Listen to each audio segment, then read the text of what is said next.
What's up, everyone? Welcome to This Day in Philly Sports History for January 18th, 2023. Well, Flyers, they did it again, just like Brittany. They beat the Ducks 5-2, which is, again, a team that's below them in the standings, where they probably should be losing to these teams to improve their draft pick selection, but they just keep winning, and I don't know. They're getting some good goaltending. Harrison, he got called up. He's been playing well alongside of Carter Hart, which I don't know. It's bizarre. Usually the Flyers are the opposite. They have everything else but the goaltending.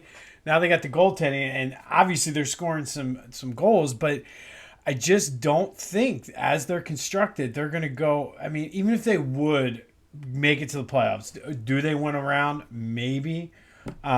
And that's if it's being extremely generous. So I don't know. I just don't know. I know there's some questions with the front office. Maybe they can work some magic. I mean, trade some of these pieces away, and who knows. But 5-2 Flyers over the Ducks last night. Again, not good for one of those first three draft picks we need them to get.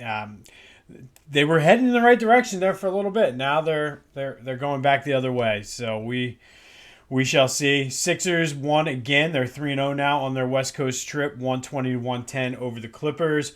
Joe had 41. They had a big lead, lost it, battled back strong in the fourth quarter. The bench played well. I think it's a 5-game streak or a 5-game trip, so they're guaranteed to come out of this road trip at least with a winning record, which is good. Obviously, I didn't get to stay up to watch it. 10 o'clock is way past my bedtime. But third in a row on this West Coast swing for the Sixers, so we will take that. A couple Eagles injury updates. Lane Johnson was at practice. Basically, everybody practiced with the exception of Vontae Maddox, who his status is still to be determined. Today would be a pretty significant day to see if he can actually play with that toe injury. Something worth monitoring. I think it's probably a safe bet to almost expect him not to be ready to go, but you never know. I mean, it is an important game, but everybody else, Jalen Hurts didn't carry an injury designation at all, so that's good.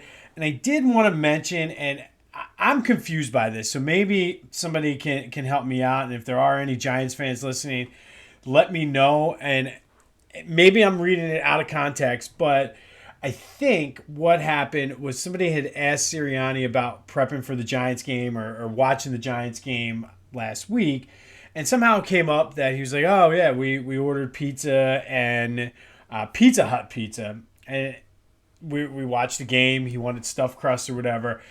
And I'm seeing all over Twitter, like, not one, two, like, many Giants fans are pissed off about this, saying this is bulletin board material.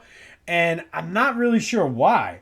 I mean, somebody asked him, a lot of people in Philly, I know that was my main goal on Sunday, was to watch the Minnesota Giants game. And I don't know where this outrage from the Giants or fans are coming from. Like, what, they're not allowed to eat pizza? Is it because it's Pizza Hut? Like, that I'll give you. That's a questionable move right there. And Philly has some pretty good pizza joints, and you're going to Pizza Hut. But said he wanted stuffed crust, and I will say I've yet to have or see on a menu somewhere at a local pizza shop a stuffed crust pizza. If there is one, let me know. I'll be willing to try it. So, I mean, are they – but – outraged over Pizza Hut because New York has good pizza? I'm not getting it, and this is starting. It's Wednesday now. I'm starting to get a sense on where I think this game is going to go just by what I'm watching on the news and everything, and I think Giants fans are scared, and that's why they're manufacturing this story. And maybe I'm wrong. Maybe there's something I'm missing in between the lines, but come on, it's Pizza Hut, and if the Giants fan, like, what, they're supposed to lock themselves in a room and not eat or drink anything but like water and bread, like they're in prison. Like, come on now. Anyway, more on this game as the week goes. I just thought that was a very interesting and questionable thing to be up in arms about. And trust me, I hate the Giants. They're my biggest rival, more so than the Cowboys. I would love to have a little fodder and back and forth, but come on, dudes. This is a stretch. Anyway, Let's go back, staying with the Eagles theme. Let's take it back to 2009. January 18th, 2009, the NFC Championship game, Eagles versus the Cardinals. The 2008 Eagles, they went 9-6-1. If you remember back, that was they snuck into the playoffs as the sixth seed, where they basically all of those things fell into place for them the last game of the season. They played the Cowboys basically for winner take all for that playoff spot. And the Eagles just came out and rolled them 44-6. It was the year they tied the Bengals, and Donovan didn't know that you could tie in the NFL. They played the Thanksgiving Day game against the Cardinals that at the time we didn't know was going to be a rematch for the NFC Championship game.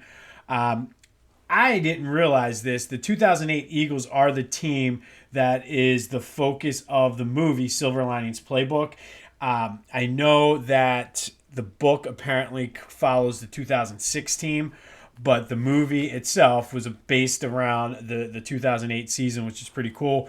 Into the playoffs, they beat the Vikings, then went up to the Meadowlands to beat the Giants. There's your connection for this week.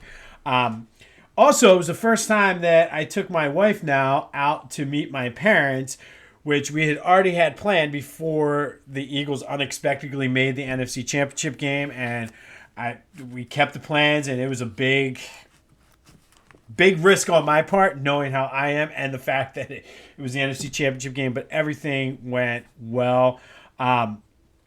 Unfortunately, the Eagles lost that game 29-25.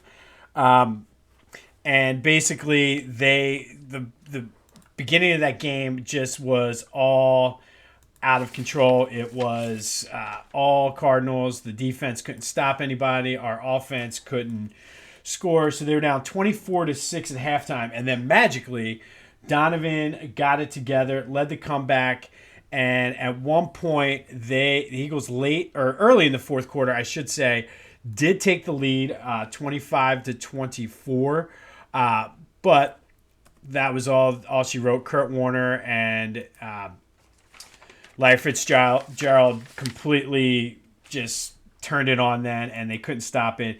And correction on that score, it was 32-25, not 29-25. I had it confused with yesterday's or something else. Sorry. So 32-25, the Eagles lost to the Cardinals, and they had a shot. I mean, Donovan put them in position to win that game, and came back, had them playing well, and the defense just couldn't stop them. And that was like Larry Fitzgerald was in his prime back then, and he just always killed the Eagles for whatever reason. Even so, even down 32-25, the Eagles got the ball back with a chance to drive. They started moving and then ended up turning the ball over on downs. Everybody blames McNabb for this game, and this is one of the times where I'm actually going to finally take Donovan's back on this. Everybody blames him. And yeah, he couldn't get much going in the first half, but when he needed to, he gave them the lead, did what they needed to do. The defense did step up in the second half as well. So neither one played well in the first half. But Donovan, 375 yards, 3 touchdowns. He did have an interception and a fumble. But, I mean, he had you in position in the fourth quarter with the lead, and the defense couldn't do anything. Kevin Curtis also had 4 catches for 122 yards. And if you remember, he overthrew, or I forget what it was, or stretched and didn't get the first down. It was just something. I mean, but again, it was just too much. I mean, and they shouldn't have gotten off to that slow start, but they were a good team that just underachieved that whole entire year. But so there'll be no Pennsylvania Super Bowl this year. There was always the chance that the Eagles and Steelers would play. We're still waiting for that. At some point, maybe it'll happen. But if you want to hear more about Andy Reid and Donovan in the NFC Championship games, that's the topic of this week's Back to the Future. We will be recording tomorrow night, so be sure to tune into that. That's Back to the Future with a PH, anywhere you get your podcast. But for this day in Philly sports history, the Eagles lost to the Cardinals 32-25 in the NFC Championship game for the 5th time in Andy Reid's tenure in Philly. Go have yourselves a Thursday. Try some Pizza Hut. And until next time, I'll see you when I see you.